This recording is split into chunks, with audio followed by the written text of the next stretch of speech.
Good evening Luffy, good evening. I hope आप सभी लोग बढ़िया होंगे। और आज के पूरे सेशन के अंदर मैं आपको लीगल ड्राफ्टिंग, लीगल नोटिस का बताने के लिए आया हूं कि हमें लीगल नोटिस अगर किसी को भेजना है तो वो कैसे ड्राफ्ट करना चाहिए और किन बातों का ध्यान रखना चाहिए।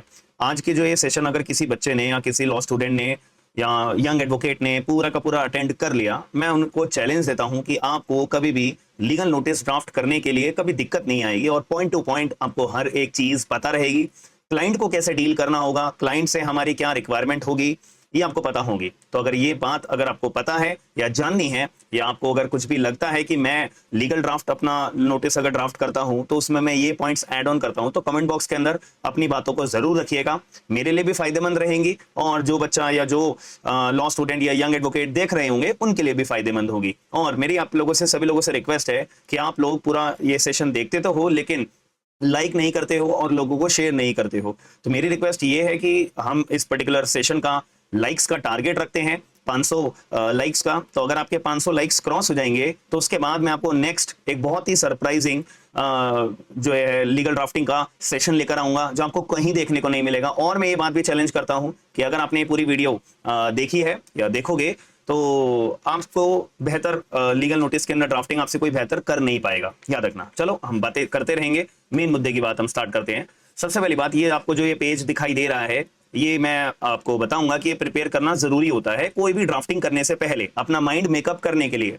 सबसे पहले हमारे एडवोकेट के ऑफिस में क्लाइंट आया है और वो हमसे अपने रिलीफ मांगने के लिए चाहता है कि वकील साहब मेरे को डिवोर्स चाहिए। हम उससे बात करेंगे। तो हमने इसका नाम पूछा कि आपका नाम क्या है। उसने बताया कि मेरा नाम है राजेश शर्मा। ठीक है, कहाँ के रहने वाले हो? उसने बताया मैं रोहिणी, दिल्ली के अंदर रहता हूँ। ठीक है, अब आपको डिवोर्स चाहिए तो आपकी शादी किस महिला के साथ में हुई है? जी, उस महिला का नाम है प्रिया शर्मा। ये जो केस है ये फिक्टिशियस है, याद रखना। ये मैंने सोच विचार करके ये केस को बनाया है और केस के फैक्ट्स लिखे हैं ताकि लीगल नोटिस हम जब बनाएंगे तो प्रैक्टिकली एग्जाम्पल के साथ में ही तो बनाना आपके लिए अंडरस्टैंडेबल, आसान रहेगा, बेहतर तरीके से तभी तो समझ पाओगे। वरना तो मैं एक ऐसा खाली ढांचा, खाली फॉर्मेट आपको लेके दिखा दूं, अच्छा यहाँ पे ये भर देना, यहाँ पे ये भर देना, फायदा नहीं है उस चीज का, वेस्ट ऑफ टाइम है। और बस व्यूज पाने के लिए आपको बतेरे लोग ये फालतू की चीजें जरूर दिखाएंगे, इधर उधर की बातें जरूर करेंगे, लेकिन प्रैक्टिकल केस के साथ समझना जरूरी होता है। ठीक है, तो हमने कहा, उसने बताया कि प्रिया शर्मा, शादी कब हुई थी? 15 फरवरी 2018 को हुई थी। बच्चे हैं तुम्हारे आपस में? नहीं जी, कोई बच्चे नहीं है। ये सारे फैक्ट्स हम नोट डाउन कर रहे हैं।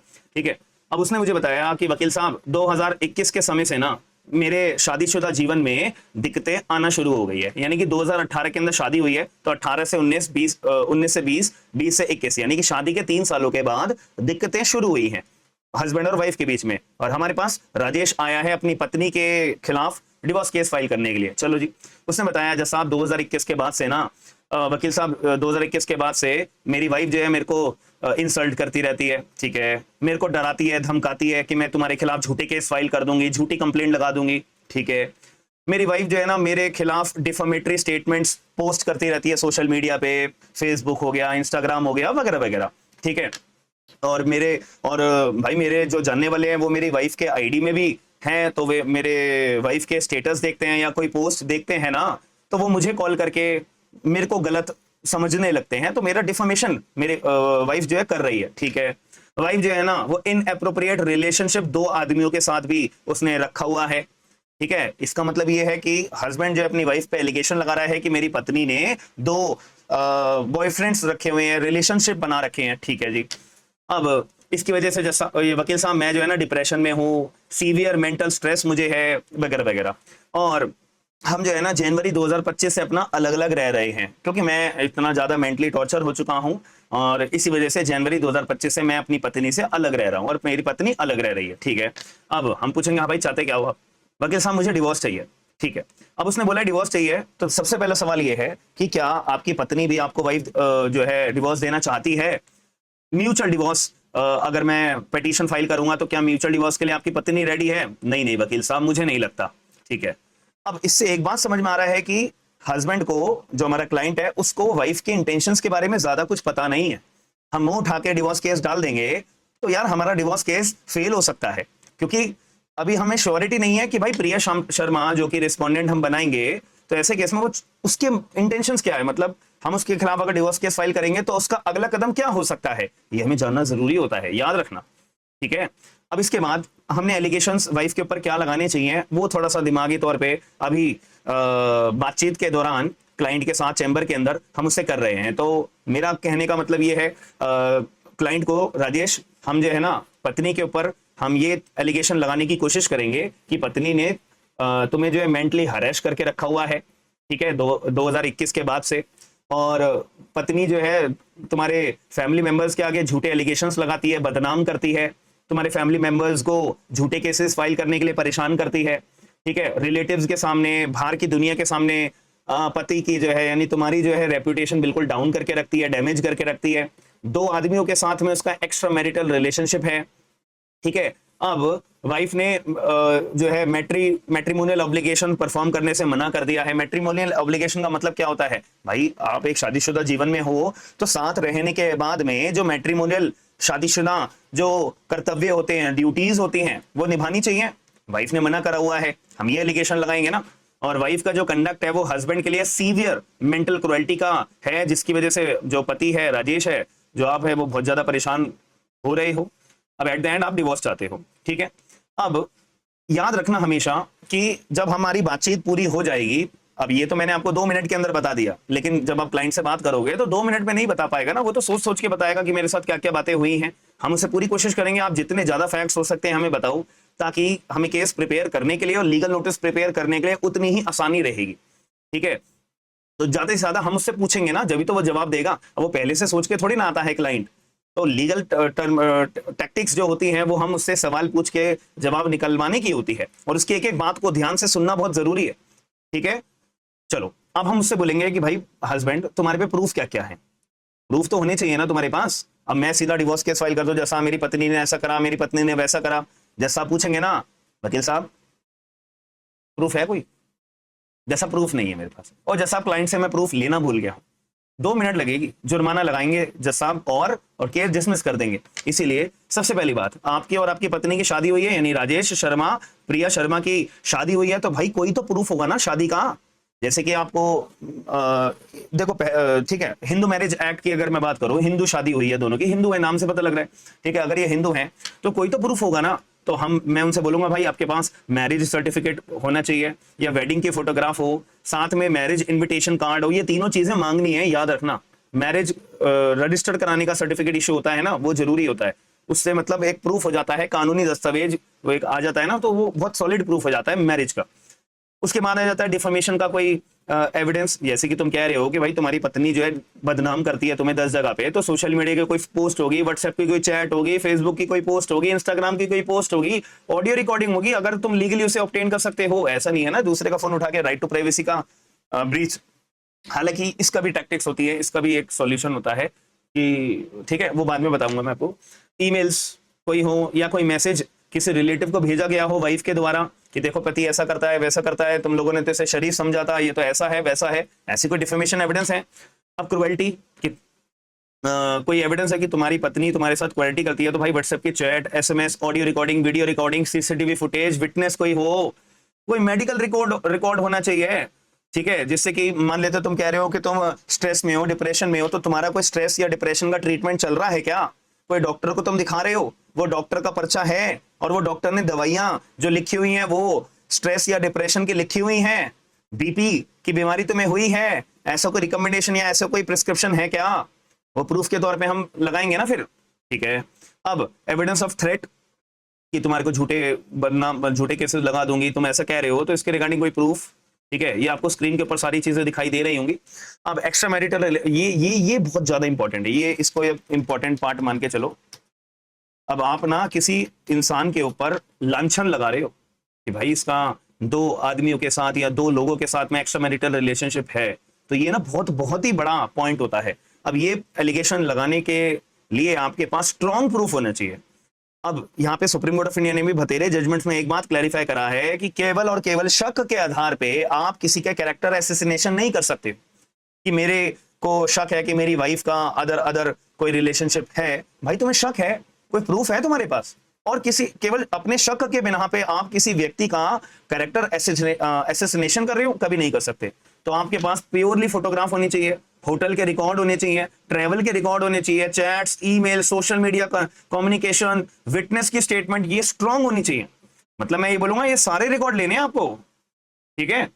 अच्छा, अब हम क्लाइंट को समझाएंगे कि भाई देखो, अब हमें वाइफ की क्या आउटकम्स निकल के आएगा, वो क्या चाहती है, हमें ये नहीं पता।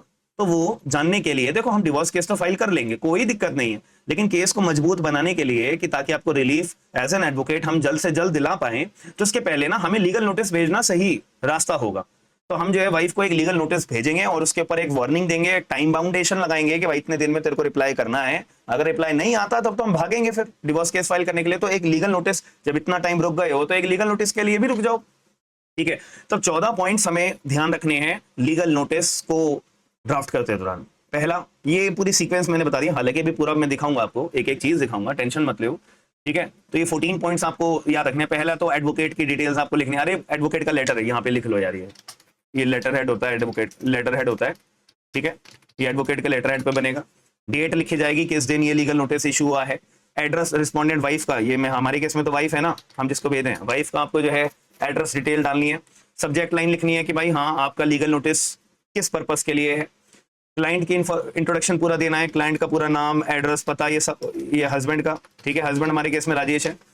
मैरिज की डिटेल्स देनी है कि तुम्हारी फला फला तारीख को शादी हुई है, हिंदू रीति रिवाजों के साथ शादी हुई है। अब क्रोनोलॉजिकल ऑर्डर्स के अंदर हमें फैक्ट्स लिखने हैं। क्रोनोलॉजिकल ऑर्डर्स का मतलब शुरू से लेके फिर इसके बाद क्या हुआ, फिर इसके बाद क्या हुआ, फिर इसके बाद क्या हुआ, फिर इसके बाद क्या हुआ, ऐसे करते हुए आपको लीगल ड्राफ्ट अपना प्रिपेयर करना होता है। अब क्रुएल्टी के एलिगेशन आप लगा रहे हो यार, तो उसके लिए ना आपको इमोशनल स्टेटमेंट नहीं लिखनी। देख, मैं एज एन एडवोकेट अगर वाइफ को लीगल नोटिस भेज रहा हूं तो मैं केवल ये नहीं लिखूंगा कि तुमने बहुत गलत करा, या तुम तो बहुत गलत औरत हो, या तुमने जो है हस्बैंड को ऐसा ऐसा बोला हुआ है। नहीं नहीं, सॉरी, दिस इज बेसलेस। मतलब इससे पता लगेगा कि एक नौसिखिया वकील ने जो है मतलब लीगल नोटिस तैयार करके भेजा है। आपको फैक्ट्स पे स्टिक होके, मैं अभी लाइंस दिखाऊंगा आपको, मैं किन बातों के बारे में आपको बात कर रहा हूं, मैं ये फैक्ट्स आपको बताऊंगा, ठीक है। डिफेमेशन की एलिगेशन, आप अगर किसी को बोल रहे हो कि भाई तुमने मेरा डिफेमेशन करा है, तुमने मेरी मानहानि करी है, तो आपको डेट भी लिखनी है। विटनेस के बारे में कि कितने लोगों के आगे आपने मेरा डिफेम करा है, एलिगेशन डिफेमेशन की क्या लगाई गई है, रेपुटेशन के बारे में तुमने मेरे हार्म पहुंचाया है, ये बातें तो लिखोगे ना डिफेमेशन के लिए। बस ऐसे ही थोड़ी ना लग गया तुमने मेरे बारे में उस दिन सोशल मीडिया पे पोस्ट डाले थे ना, बहुत गलत काम करा था, ये थोड़ी ना लिखेंगे हम, ठीक है। अब एक्स्ट्रा मैरिटल रिलेशनशिप के लिए अब आपको जो है ना सेंसेशनल लैंग्वेज का इस्तेमाल कभी नहीं करना है, एब्यूजिव लैंग्वेज का इस्तेमाल कभी नहीं करना है। याद रखना कि तुम तो ऐसी औरत हो, तुम वैसी हो, तुम ये हो। सॉरी, आप एक एडवोकेट हो, पढ़े लिखे इंसान हो, आपके पास कोई अधिकार नहीं है सामने वाले व्यक्ति का लिखित के अंदर कैरेक्टर एसेसिनेशन या उल्टी सीधी बातें या सेंसेशनल बातें या एब्यूजिव बातें लिखने का। सॉरी, आपके पास अगर प्रूफ है ना तो प्रूफ के साथ आपको लिखना है। जब तो मैंने कहा है कि आपको ये क्लाइंट से जो अपने एविडेंसेस पहले इकट्ठे कर लेने हैं। आपको बोल देना है कि आप 2 दिन का समय ले लो, 3 दिन का समय ले लो, 4 दिन का समय ले लो। क्लाइंट, राजेश जी तो ये सबूत तो मेरे को चाहिए होंगे, तभी तो केस में हम आपका रिलीफ आपको दिला पाएंगे, ठीक है। चलो, फिर इसके बाद लीगल कॉन्सिक्वेंसेस क्या होंगी, हम उसे बताएंगे कि भाई अगर तुमने इतने दिन में नहीं करा तो भाई हम डिमांड क्लॉज के अंदर कि फिर हम जो है हम अपना काम करेंगे। तुमने अपना काम नहीं करा 15 दिन के अंदर ना, फिर अपना करें। फाइनल वार्निंग के बाद एडवोकेट अपना सिग्नेचर लगा देंगे, बन गया जी। फिर वो रजिस्टर पोस्ट के जरिए, स्पीड पोस्ट के जरिए जो है फिर वो लीगल नोटिस जाएगा, ठीक है। ईमेल के जरिए भी साथ में हम एक कॉपी ईमेल के जरिए भी भेज देंगे, याद रखना, ठीक है जी। क्योंकि स्पीड पोस्ट आएगा तो उसकी रिसीविंग आ जाएगी ना हमारे पास। अब मैं आपको पूरा का पूरा प्योरली ड्राफ्ट की तरफ लेके चलता हूं, ठीक है। ये पूरा मैंने ड्राफ्ट तैयार करा हुआ है आपके अंडरस्टैंड करवाने के लिए, ठीक है जी। चलो जी, ये आपको ड्राफ्ट अब दिखाई दे रहा होगा। ये SLG and associates advocates and solicitor, Delhi high court, chamber number 30 Hazari courts, Delhi, ठीक है। यहाँ पे आप अपना मोबाइल नंबर लिखोगे, ठीक है। यहाँ पे आप अपना ईमेल आईडी लिखोगे एज एन एडवोकेट, ठीक है। एज एन एडवोकेट आप अपने ऑफिस का नाम SLG एंड एसोसिएट जैसे लिखा हुआ है, आप अपने ऑफिस का नाम लिख सकते हो। ये फॉर्मेटिंग है। ये रेफरेंस नंबर मैं लिखता हूँ, बट इन सारी बातों से भी पहले एक चीज याद रखना जो मैंने आपको अभी नहीं बताई है, मेरे को बतानी चाहिए थी। यहाँ होता है ये मार्जिन, ठीक है। मैं भी छोटा पेज कर देता हूँ थोड़ा। ये देखो मेरा मार्जिन कितना परफेक्ट लग रहा है ना, यहाँ से भी लेफ्ट साइड से भी यहाँ पे आपको पूरा गैपिंग दिखाई दे रही होगी। मेरा माउस का कर्सर दिख रहा है ना आपको, आई होप आपको माउस का नहीं दिख रहा होगा, ठीक है। माउस का कर्सर शो नहीं होता, ठीक है। तो ये लेफ्ट साइड से भी आपको पूरा गैप दिख रहा है, राइट साइड से भी आपको पूरा बैक जो गैप है ये एक्यूरेट दिख रहा है, और स्पेसिंग भी आपको एक्यूरेटली दिख रही है, ठीक है। यहाँ पे भी गैप है, ठीक है।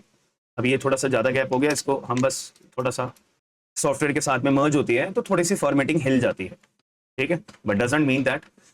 तो फॉर्मेटिंग के लिए मैं आपको स्क्रीन के ऊपर शो कर दूंगा कि लेफ्ट राइट जैसे लेआउट होता, मार्जिन होता है ना, तो मार्जिन के अंदर टॉप के अंदर 3.84 सेंटीमीटर, बॉटम के अंदर 4.6 सेंटीमीटर, लेफ्ट के अंदर 3.81 सेंटीमीटर, राइट के अंदर 3.01 सेंटीमीटर।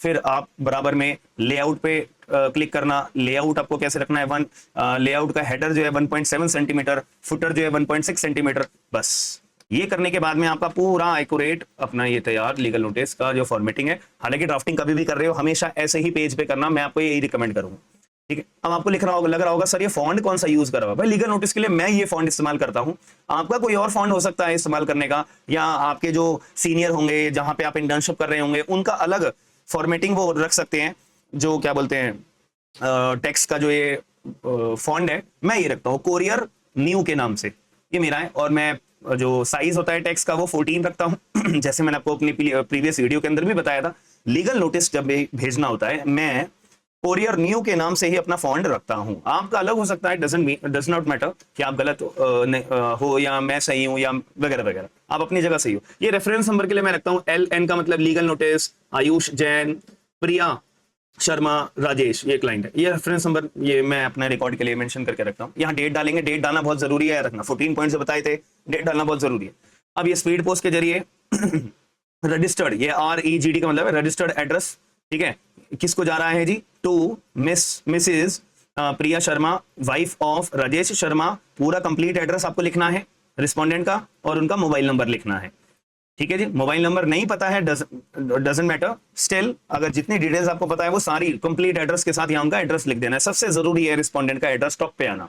उसके बाद फिर आप ये लिखोगे लीगल नोटिस, फिर आप लिखोगे सब्जेक्ट, ये किस पर्पस के लिए है, legal notice regarding mental cruelty, defamation, matrimonial misconduct and propose. अब हम प्रपोजल दे रहे हैं कि भाई हम प्रपोज करने जा रहे हैं आपके खिलाफ डिवोर्स प्रोसीडिंग, उसके लिए हमने लीगल नोटिस दिया है। हम देखो हमने वाइफ का माइंड में एक मेकअप करना चाह रहे हैं कि भाई देखो हम तुम्हारा डिवोर्स की प्रोसीडिंग तो फाइल करेंगे ही करेंगे, हम आपसे जवाब मांग रहे हैं कि जो आपने ये सब चीजें हमारे साथ करी हैं, मेंटल क्रुएल्टी वगैरह वगैरह, तो उसके लिए आपका क्या मानना है, आपका क्या रिप्लाई है, ठीक है जी। हम तो करेंगे डिवोर्स प्रोसीडिंग, डिवोर्स केस तो फाइल करेंगे करेंगे, ठीक है। तो हम लिखेंगे मैडम, क्योंकि फीमेल है हम फीमेल को भेज रहे हैं, तो madam under the instruction and authority of my, मैं यहाँ पे ऐसे हाईलाइट करता चलता हूँ, under the instruction and authority of my client mister Rajesh Sharma son of late, उसके पापा का नाम, जैसे मैंने कहा था कि अब क्लाइंट को इंस्ट्रक्शन देनी है, क्लाइंट के बारे में आपको एक एक डिटेल देनी है कि क्लाइंट का नाम है Rajesh Sharma, son of, residence of, ठीक है, पूरा एड्रेस लिखना है। मैंने तो केवल रोहिणी लिखा है लेकिन पूरा मकान नंबर वगैरह वगैरह सारी लिखनी है क्योंकि फिक्टिशियस केस है, इसी वजह से। I hereby serve you upon the following legal notice, ठीक है। अब यहाँ पे अब हमें सारे के सारे कंटेंट्स लिखने हैं, बट कंटेंट्स में ये नहीं लिखने लग जाओगे आप सारी की सारी मोटी मोटी कहानियां या मोटे मोटे पॉइंट्स, 10-10 पेज का कोई लीगल नोटिस बना रहे हो, नहीं, ये मेन इंटेंशन नहीं होती है, कोई भी नहीं पढ़ेगा फिर आपका लीगल नोटिस, फिर इररेलेवेंट मानते हुए वो। हालांकि आप अपना नेक्स्ट सेक्शन ले सकते हो, ठीक है, बट मैं आपको ये बोलूंगा जितना कंसाइज फॉर्म के अंदर आप अपना लीगल नोटिस तैयार करोगे, जितनी मुद्दे की बातों के ऊपर आप अपने लीगल नोटिस की बात रखोगे, उतना माना जाएगा कि एक अच्छे वकील साहब के द्वारा जो है ये लीगल नोटिस बना के भेजा गया है। याद रखना मेरी बात, ठीक है।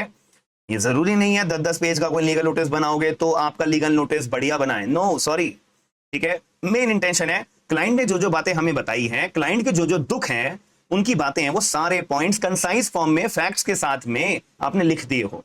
आप जो है कोई भी इमोशनल बातें नहीं लिखोगे, बेसलेस बातें नहीं लिखोगे, एब्यूजिव लैंग्वेज का इस्तेमाल नहीं करोगे, सेंसेशनल लैंग्वेज का इस्तेमाल नहीं करोगे, किसी के कैरेक्टर असैसिनेशन नहीं करोगे। याद रखना ये रूल्स होते हैं, ठीक है। अब मुद्दे पे आते हैं। पहला point, that my client and you were married on फला फला date at Delhi according to Hindu रीति रिवाज, ठीक है, राइट्स एंड सेरेमनीज। एक व्यक्ति ने लास्ट सेशन के अंदर, लास्ट वीडियो में कमेंट कर रहा था कि सर आप जो है ना हिंदी में भी बता दिया करो। भाई मैं तो पूरी कोशिश कर रहा हूँ, एक एक चीज आपको हिंदी में ही एक्सप्लेन कर रहा हूँ, ठीक है। तो बट याद रखना कि इंग्लिश में लीगल नोटिस प्रिपेयर करोगे ना तो एक अच्छा इंपैक्ट जाता है, याद रखना मेरी बात। इंग्लिश में ड्राफ्टिंग सीखोगे तो एक अच्छा इंपैक्ट जाता है, याद रखना मेरी बात, ठीक है। मैं जानता हूं कि यूपी साइड के अंदर या और भी बहुत सारे स्टेट्स हैं, राज्य हैं, जहां पे हिंदी के अंदर कोर्ट में ड्राफ्ट जमा करे जाते हैं, वो ठीक है अपनी जगह, बट मैं अपना पॉइंट ऑफ व्यू रख रहा हूँ क्योंकि I practice in the Delhi courts, वहां पे सब जगह हाई कोर्ट्स के अंदर प्रॉपरली फॉर्मेटिंग के साथ में ही इंग्लिश में ही ड्राफ्ट सारे प्रिपेयर्ड होते हैं, ई फाइल होते हैं, बुक मार्क होते हैं, इसीलिए मेरी आदत वो बनी हुई है। बट मैं पूरी कोशिश करूंगा आपको हिंदी में भी एक एक चीज मैं बता रहा हूं। तो पहले पॉइंट के अंदर हमने यही लिखा है कि क्लाइंट ने और लड़का लड़की की शादी हुई है, इस दिन हुई है और हिंदू रीति रिवाजों के साथ हुई है, दैट्स इट। सेकंड पॉइंट के अंदर, और हाँ, एक और व्यक्ति ने कमेंट करा था कि सर आपने ना लास्ट सेशन के अंदर जस्टिफाई करने भूल गए थे। हाँ, उन्होंने सही बोला था, बस इसको आप कंट्रोल ए कर दोगे और यहाँ पे जो है ये जस्टिफाई का ऑप्शन होता है ना, ये वाला, ये क्लिक कर दोगे ना तो जस्टिफाई करना होता है। बस ये जो हमने सेंटर में रखा है इसको दोबारा फॉर्मेटिंग आपको करनी पड़ती है। जस्टिफाई करना बहुत जरूरी होता है। मैं एट द एंड जस्टिफाई करके एंड में दिखा भी दूंगा, ताकि जो कैंडिडेट ने बोला था उनकी भी बात हम रख देंगे। ठीक है जी, चलिए सेकंड पॉइंट में ये लिखा है दैट आफ्टर मैरिज महिला प्रिया, आपने जो है ना शादी के बाद में मेरे क्लाइंट को सिंसियरली, जो उसने मैरिटल ऑब्लिगेशन जो उसने मेरे क्लाइंट ने सिंसियरली शादीशुदा जीवन परफॉर्म करने की पूरी कोशिश करी है, उसने सारे मेंटेन अपने एफर्ट्स डाले हैं, पीसफुल रहने की बहुत कोशिश करी है, रिस्पेक्ट करी है मैरिटल रिलेशनशिप की। उसके बाद में हम ये शो करने की कोशिश कर रहे हैं कि भाई हमारा तो क्लाइंट जो है वो शरीफ है, हमारा क्लाइंट शरीफ है। क्योंकि अब ये दूसरा पॉइंट पढ़ के ही वाइफ के मन में एग्रेशन आएगा, वाइफ को लगेगा अरे नहीं भाई इसने कहा मुझे पीस से रहने दिया है वगैरह वगैरह, तो वो मजबूर होगी मेरे लीगल नोटिस को रिप्लाई करने के लिए। समझ में आ रही है? मतलब आप ये पढ़ के समझ में आपको थोड़ा उतना सेंसिबल नहीं लग रहा होगा, लेकिन आप खुद सोचो, मैं जो है एक आपको नोटिस भेज रहा हूं और उसके अंदर सेकंड पॉइंट मैं ये लिख के भेज रहा हूं, तो आपके मन में एग्रेशन आएगा पढ़ने के बाद या नहीं कि यार मेरा पति कहां से शरीफ है, मेरा पति ने कहां से रिस्पेक्टफुली मैरिटल रिलेशनशिप का ये करा है, कहां वो पीसफुल रहा है। नहीं नहीं, मैं बताऊंगा या मैं बताऊंगी उसे इस नोटिस का रिप्लाई करके कि हस्बैंड के द्वारा क्या कांड हमें करे गए थे, तो अब हमारे पे ग्राउंड आ जाएगा। अब हमें वाइफ की मन की बात पता लग जाएगी कि चलो डिवोर्स केस जब हम फाइल करेंगे तो एक्चुअल में हमें क्या ध्यान रखना है। ठीक है जी, थर्ड पॉइंट पे आते हैं। That during the subsistence of marriage, जब शादी चल रही थी, सब्सिस्टेंस ऑफ मैरिज मतलब जब अभी शादी शुदा जीवन है, your behaviour towards my client gradually become hostile, abusive and unreasonable. ठीक है, सारे के सारे लीगल वर्ड्स का इस्तेमाल करना है। हॉस्टाइल लीगल वर्ड है, अब्यूजिव लीगल वर्ड है और अनरीजनेबल लीगल वर्ड है। सारे के सारे थोड़े से ग्रामेटिकल वोकैबुलरी वाइज आपको ये शब्दों का इस्तेमाल करना है। दैट ऑन सेवरल ओकेजन, कि कुछ बहुत बारी you subjected my client to mental cruelty by insulting him, आपने मेरे क्लाइंट की बहुत बार इंसल्ट करी है, उसको दिमागी तौर पे इतना ज्यादा क्रुएल्टी पहुंचाई है बिफोर रिलेटिव्स के आगे, नेबर्स के आगे, फ्रेंड्स के आगे, causing humiliation and emotional distress. ठीक है, अब ये पढ़ने के बाद आपके दिमाग में आ रहा होगा सर आपने क्लाइंट से सबूत मांगे थे, तो सर हम इसमें सबूतों की बात नहीं करेंगे। देखो अभी सबूतों की बात मत करना कि हमारे पास इस बात का सबूत भी है, नहीं नहीं नहीं सर, क्या सबूत भी लीगल नोटिस के साथ अटैच करके स्टेपल करके हम जब स्पीड पोस्ट भेज रहे होंगे सबूत भी भेजे? नहीं भाई, सबूत नहीं भेजने होते। ठीक है, और एक छोटी सी बात मैं पहले ही आपको डिस्क्लेमर के तौर पे क्लैरिफाई कर देता हूं, थोड़ा छोटा दिखाई दे रहा होगा, मैं बड़ा कर देता हूं। मैं डिस्क्लेमर ये करना चाह रहा हूं कि याद रखना, एक छोटी सी बात याद रखना कि डिवोर्स केस फाइल करने से पहले लीगल नोटिस भेजना मैंडेटरी नहीं है, नहीं है, नहीं। आपको लीगल नोटिस भेजना है, बिना भेजना है भेजो, नहीं भेजना है सीधा डिवोर्स केस भी आप फाइल कर सकते हो। बट हमें जो है अभी हमारे केस में मैंने क्लाइंट से बात करके मुझे एनालाइज ये हुआ, तभी मैंने क्लाइंट को सजेस्ट करा है कि भाई पहले आपको लीगल नोटिस भेज देना है। हुआ कोई रिप्लाई आया तो ठीक है, नहीं आया तो एक डिवोर्स केस में ग्राउंड भी बन जाएगा। देखो जैसा हमने तो कोशिश भी करी थी, लीगल नोटिस भी भेजा था, बट कोई रिस्पॉन्ड ही नहीं आया। ठीक है, समझ में आई मेरी बात या नहीं? चलो, हाँ, अब मैं एविडेंसेस की बात कर रहा था, तो एविडेंसेस कभी भी अटैच करके आपको लीगल नोटिस के साथ नहीं भेजने होते। आप सोचोगे सर हमारे यहाँ तो भेजा जाता है, हमारे सीनियर ने तो बताया था भाई, बट मैं अपने नॉलेज से बता रहा हूँ, जितना मैंने सीखा है नहीं भेजना होता। उसके लिए मैं एक लाइन ऐड कर दूंगा इसके अंदर, मैंने 10th पॉइंट पे या 11th पॉइंट पे मैंने एक लाइन ऐड करी है, अभी शो करूंगा। That you repeatedly threatening my client with false legal proceedings and used such threats as means of coercion and harassment, आपने मैं धमकियां दी है मेरे क्लाइंट को वगैरह वगैरह। ठीक है, ये मैं आपको ऑलरेडी बता चुका हूँ। That you made a false, baseless and defamatory allegations against my client before relative और acquaintance and other persons। acquaintance का मतलब होता है कि ऐसे लोगों के आगे आपने जो है डिफेमेटरी एलिगेशंस दिए हैं जो जानते हैं, जो जिनको मैं जानता हूं, मतलब जिनको मेरे क्लाइंट जानते हैं, ये वो व्यक्ति होते हैं। ये अगर आप बीएसए पढ़ते हो, भारतीय साक्ष्य अधिनियम, तो ये वहां पे भी शब्द का इस्तेमाल करा हुआ है। ठीक है, बीएनएसएस पढ़ते हो तो ये वहां भी शब्द का इस्तेमाल करा हुआ है कि जब पुलिस इन्वेस्टिगेशन कर रही होती है तो वह ऐसे लोगों से पूछताछ करेगी जो घटना स्थल पे थे और जो एक्वेंटेंस रखते हैं। एक्वेंटेंस का मतलब है कि जो घटना में क्या हुआ था क्या नहीं हुआ था, जो घटना के बारे में जानकारी रखते हैं। ठीक है जी, तो ये शब्द का मीनिंग ये होता है। मैंने आपको मीनिंग भी बता दिया ताकि आपको कोई ऑकवर्ड ना लगे कि सर ऐसे भारी भारी वर्ड का मतलब क्या है, बट है सिंपल सा मतलब इसका। ठीक है, seriously damaging his reputation and social standing. ठीक है जी, दैट डिस्पाइट रिपीटेड रिक्वेस्ट, हमने इतनी बार हस्बैंड ने इतनी बार रिक्वेस्ट करने के बाद and his family member to resolve the matrimonial issues amicably, आपने कोई भी वो नहीं करा है, सॉल्व नहीं करा है और इम्प्रूव आपने अपने बिहेवियर में कोई इंप्रूवमेंट नहीं करी है। That my client has also come across material and circumstances indicating your close and in appropriate association. हम 8th पॉइंट के अंदर देखो, मैंने उससे बोला था कि भाई देखो क्लाइंट तुम्हारे पे वो रिलेशनशिप एक्स्ट्रा मैरिटल अफेयर्स के रिलेशनशिप के रिगार्डिंग कोई एविडेंस है। मैं ये मान के चल रहा हूँ कि क्लाइंट ने मुझे सबूत दे दिए, होटल का कोई रिकॉर्ड दे दिया, कोई ट्रैवल रिकॉर्ड दे दिया, कोई फोटो दे दी, कोई वीडियो रिकॉर्डिंग दे दी, कोई ऑडियो रिकॉर्डिंग दे दी, कोई व्हाट्सएप की चैट दे दी, कुछ भी दे दी। उसके बाद में मैं ये पॉइंट ऐड कर रहा हूं, याद रखना मेरी बात, ये 8th पॉइंट में जब ही ऐड कर रहा हूं, वरना मैं नहीं करता। ठीक है, वो मैं कोर्ट में बताता फिर। ठीक है, that my client has also come across materials and circumstances indicating your close and inappropriate association। देखो शब्दों का याद रखना, शब्दों का।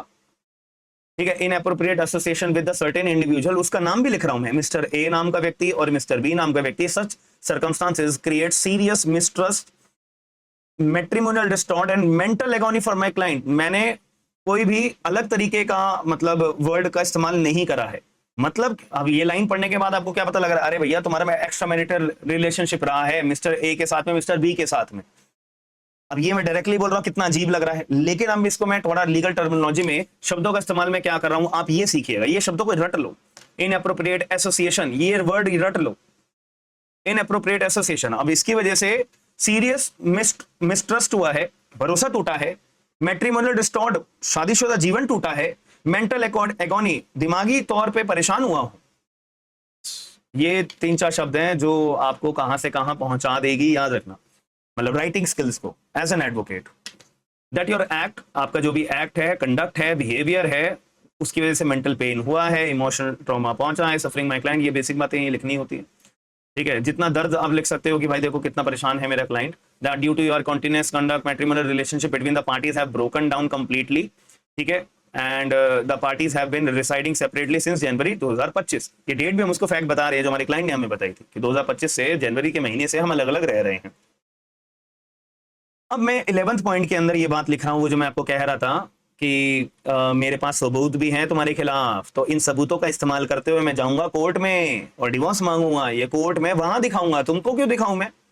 जब मैं तुम्हारे खिलाफ कोर्ट में प्रोसीडिंग लगाऊंगा और कोर्ट जज साहब मुझे बोलेंगे ऑर्डर नंबर 13 के तहत, मैं सीपीसी के रूल, हालांकि डिवोर्स प्रोसीडिंग में जो सीपीसी के कंप्लाइंस है वो स्ट्रिक्ट रूल ऑफ इंटरप्रिटेशन नहीं लागू होती है। ठीक है, बट मैं आपको ऑर्डर 13 का एक रूल बताना चाह रहा था कि ऑर्डर 13 के तहत ही कोर्ट जो है आपको डॉक्यूमेंट आपसे मंगाता है कि वकील साहब अब ओरिजिनल डॉक्यूमेंट पेश करिए। ठीक है जी, चलो। दैट माई क्लाइंट पोजेस, अच्छा आप लोग एक बार मुझे कमेंट बॉक्स के अंदर बताइएगा कि अब हमारी, आपको मैंने स्टोरी पूरी बता दी है कि क्या स्टोरी है क्या नहीं है। अब हमारा क्लाइंट है हस्बैंड। अब हस्बैंड कौन से सेक्शन के तहत, किस कानून के तहत जो है डिवोर्स पिटीशन फाइल कर सकता है। अब आप मुझे वो सेक्शंस बताना, कानून बताना, दोनों पार्टीज का हिंदू है वो, तो क्या लगेंगे क्या नहीं लगेंगे। ठीक है, आप लोगों की जिम्मेदारी है, कमेंट बॉक्स के अंदर मुझे ये जरूर बताइएगा। अब जो कैंडिडेट, जो यंग एडवोकेट, जो लॉ स्टूडेंट जो यहां तक आया होगा तो उसने मेरी बात सुनी होगी, अब वो कमेंट करेगा। लेकिन आधे से ज्यादा लोग तो फिर वो पहले से स्किप कर करके अपना वो चले आते हैं, तो वो सीखने वाले नहीं होते, याद रखना।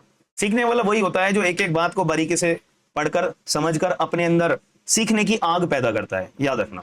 अब यही चीज मैं आपसे पैसे चार्ज करूंगा, आप उस चीज को इंपॉर्टेंस दोगे कि हाँ यार 4000 का 10,000 का कोर्स है तो सही बता रहे होंगे, आए ना, सही बता रहे होंगे। बट सॉरी, याद रखो मेरी बात, जो मैं आपको डिटेल प्रोवाइड करा रहा हूं वो आपको वहां के कोर्सेज में भी नहीं मिलेगी, माइंड इट। क्योंकि मैं तो आपको पूरा क्लाइंट को डील करते हुए कैसे ड्राफ्ट में बना रहा हूं वो बता रहा हूं। अब इससे बड़ी चीज तो कुछ होती ही नहीं है, ये तो किताबों में भी नहीं मिलेगी आपको, याद रखना। किताबों में हर जगह पे आपको ड्राफ्ट ऐसे कच्चे ढांचे मिल जाएंगे, पर लिखना क्या है उसमें, कौन से शब्द इस्तेमाल करने हैं, कहां पे सबूत लिखना है, कहां पे जनवरी 2025 लिखना है, क्यों लिखना है, अब ये जो मेंटल डिस्ट्रस्ट, ये मैट्रिमोनियल डिस्ट्रस्ट, ये तो वही बता पाएगा ना जो वकील अपना ये शब्दों का इस्तेमाल करके लीगल नोटिस बनाता होगा। हाँ है ना, अब कोई टीचर थोड़ी ना बैठ के आपको ये चीज बताए। टीचर ने तो केवल बीएनएसएस, बीएनएस, बीएसए, कॉन्स्टिट्यूशन ही पढ़ा है कि सेक्शन 173 में एफआईआर है, 193 के अंदर चार्जशीट है, 210 के अंदर कॉग्निजेंस है, 175 के अंदर जो है हम एप्लीकेशन लगाते हैं कि एफआईआर दर्ज नहीं हो रही है, 35 में अरेस्ट है।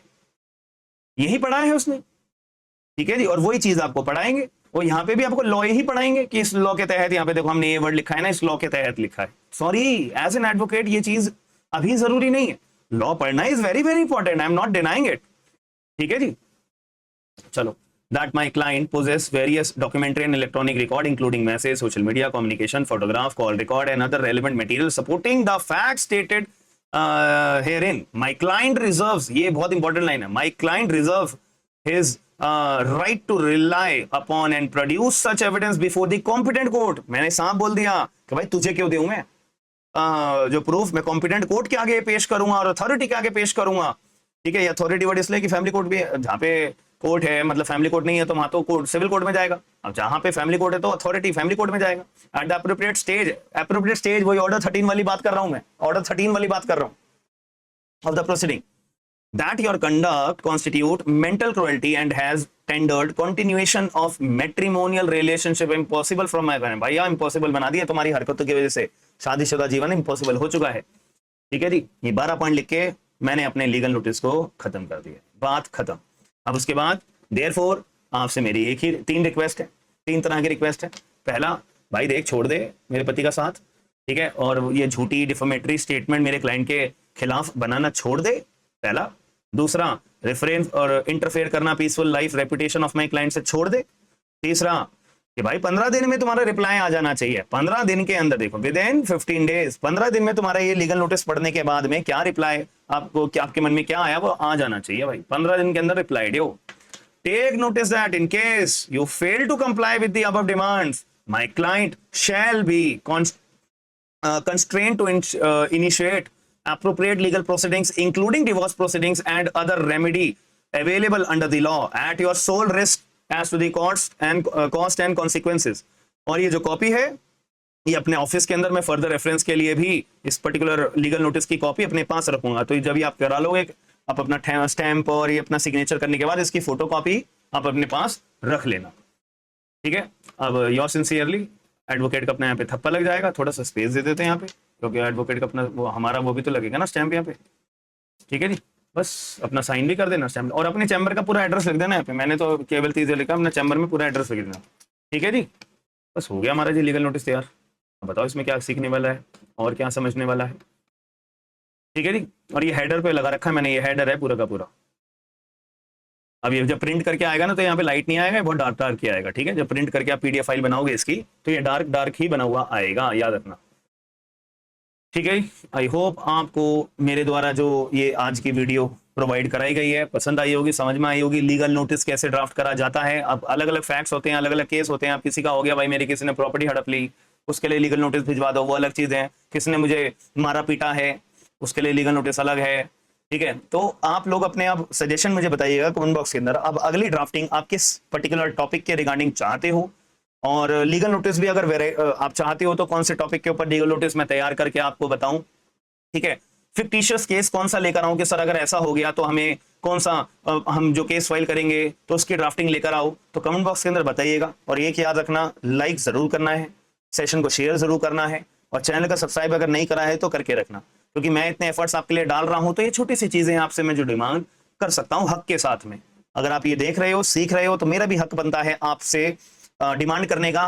क्या चीज? फ्री वाली चीज है कि फ्री में आप लाइक कर दो, शेयर कर दो, और अपने point of view comment box के अंदर जरूर बताएगा। चलो मिलते हैं नेक्स्ट सेशन के अंदर। Have a good day all of you, bye, take care, signing of.